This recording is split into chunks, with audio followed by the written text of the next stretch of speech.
Welcome. In this video, I'll show you how to print from Airtable. All right, it is actually pretty easy to do. Well, first up, go ahead and log into your Airtable account.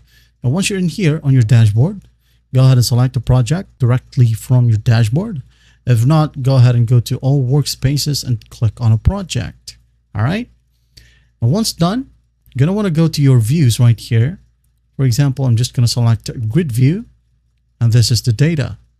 And what I'm going to do is just go ahead over to the grid view right here at the top and click on the drop down. All right, just click on it.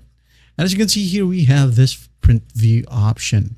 So what we're going to do is just click on it and you have this window, which says print settings. All right, go ahead and click on the drop down right here to select your paper size. All right, you have tabloid, legal, statement, executive, folio, A3 to B5. All right, say for example, I want it to be a letter, layout right here, portrait or landscape, field sizing, actual size, or fit to page width.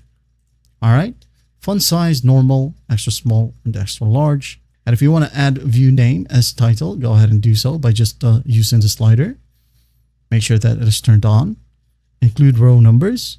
Also wrap long text onto multiple lines. Go ahead and do so if you want to. And once done, just hit on print. It says here printing. But unfortunately, I don't have a printer.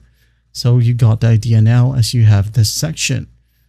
Just go ahead, hit on print, and you're good to go. All right. And if you want to try it, we have another option here, which is a page designer. All right. Just click on it. Just go ahead and add the extension, and you have some tutorials right here that you can follow. This is actually pretty useful as you have multiple options in how to create or print your particular report or data. All right, and that's basically it. Well, I hope this video helps, and I'll see you in the next one.